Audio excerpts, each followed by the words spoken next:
Morning, everybody. Hey, guys. So, this is Sawdust Diaries. Yes, another episode of Sawdust Diaries. Been a while since we did one of these. And we decided to do this because we have one of my favorite tables that we did. Let's see here. This is the hunt table, right? And it looks good, but there's a bit of an issue with it. Yeah, when we did this, it was pretty apparent to us of exactly what it was and what it said. But the more we're out, we went and did a show in Reno the other day, and the more we have other people give us their opinion on this thing, they can't read it. It just is not enough contrast from the blue pine to the, I think this is gunstock stain, and it just doesn't have enough contrast, or at least that's our theory, that the contrast isn't good enough. When we did the artwork on it, it was, of course, black and white. Right. And it was very apparent exactly what it said and what it was all about.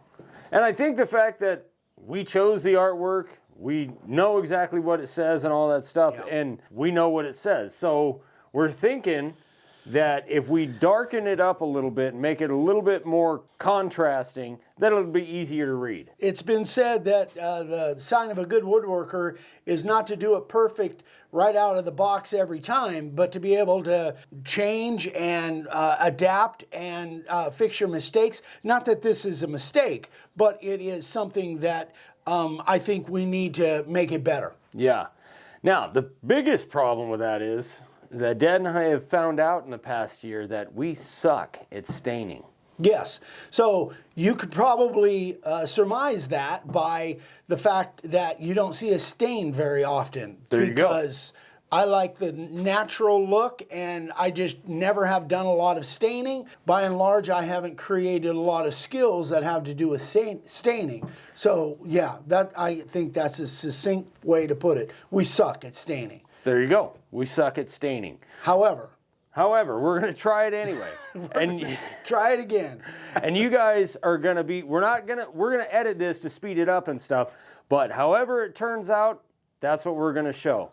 And we're going to see if this works. So walnut, is that what we're changing it to? No, I think we're changing to espresso. Espresso. Espresso. Okay.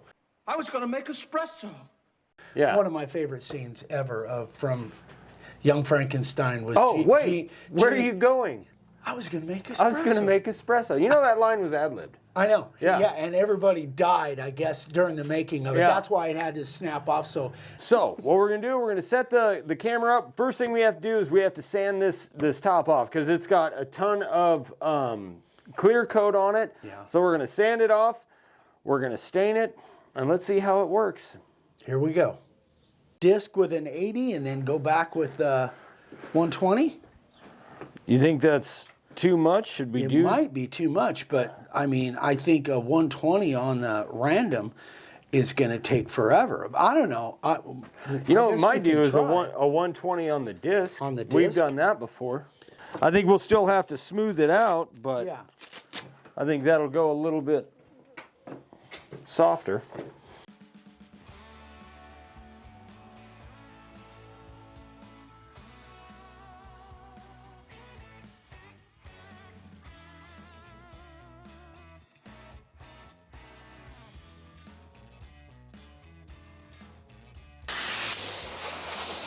All right. That's all.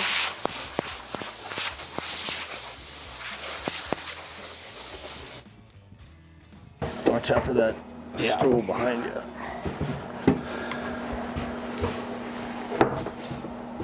Ow. Sorry. Gonna drop that right on your bingo. A little bit. All right, guys, so here's what we've got. We got the sanding done. We were going to use the random orbital, but we used the disc sander with a 120. And that thing spins so fast that this is actually really smooth. So we're going to use the Minwax espresso finish, and then Dad found these two touch-up stain pens, but they're dry. Yeah. These things, I've had them probably 4 or 5 years, never been opened. They're like totally bone dry. They went bad. So we're just going to use these like little paintbrushes for the really tiny areas. Yeah. All right. Let's see how this works, guys.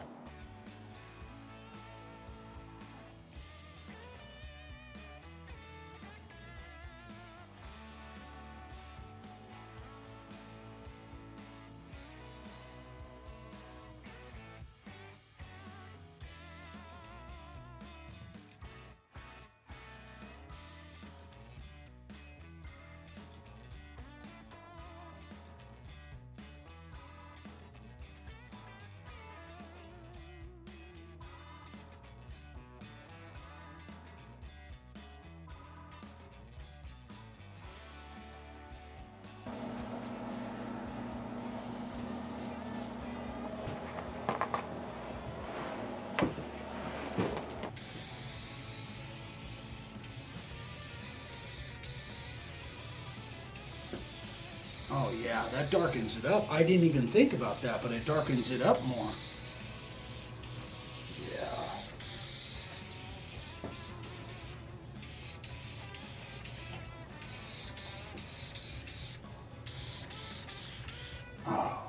I like it. I really, really like it.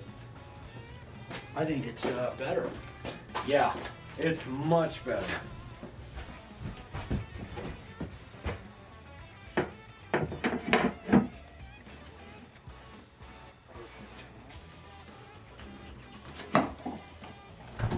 All right, guys, so there it is. That is, I think it's much, much better than what it was. Whether it's gonna, yeah, it's kind of tough for us to tell because we look at it all the time. We made it, we know what it is. So you guys let us know what you think, but I definitely think it's an improvement, that espresso over the gunstock stain, and it still has an aspect of showing the grain through there. yeah, I like it a lot better. I think it definitely adds more contrast, and I know you guys are probably watching us stain, saying, "You idiots, what are you doing?" But Yeah. that's all we got. Yeah, so haters will hate, I guess. That's right. So, That's right. But, and the other thing that I was thinking as we were like in the middle of doing this is we do have some wood conditioner that goes underneath stain when you're staining pine to keep it from being splotchy. And we didn't use that. In hindsight, we might have used that. However, I think we do have an advantage that this is blue pine. Yeah. This isn't regular pine, so the splotchiness it isn't as much of a factor because you've got this stained blue pine anyway. Yeah, yeah, because it's got different colors all throughout. At least that's what we told ourselves. Yeah. We can blame that on, it's just different color grain. So, Yeah, yeah. but I definitely think it was an improvement, a Yeah. big improvement. And we thought about going just black, like either black stain. I did some experiment with the unicorn spit, the black, but it looked just black. I mean, it didn't, now I didn't dilute it, so it might have been okay, but I'm happy with this. I think it's a huge improvement, and we'll see at this next show. We got a show coming up in a week. We'll see if anybody, if we have any reaction or feedback, and you guys let us know what you think. Your feedback, if it looks better, if it looks worse, if you've got a suggestion of something else, like the fireplace, and let us know. Biggest suggestion will probably be learn how to stain. Yeah. Which we're gonna. Yeah, we are. Yeah. Absolutely. We've been saying that for, 3 years. Something like that, yeah. All right, guys. Well, thank you for watching. And if you have any questions, you can always shoot us an email, ryan@makeawoodsign.com. Eric@makeawoodsign.com. And don't forget to check out the website for all the supplies we use to carve this and everything else we do, makeawoodsign.com. And we'll see you guys on the next one. Thanks, guys. We love you. We'll see you later. Bye. Want to do that again? Yeah. We'll see you guys on the next one. Thanks, guys. We love you. We'll see you later. Bye.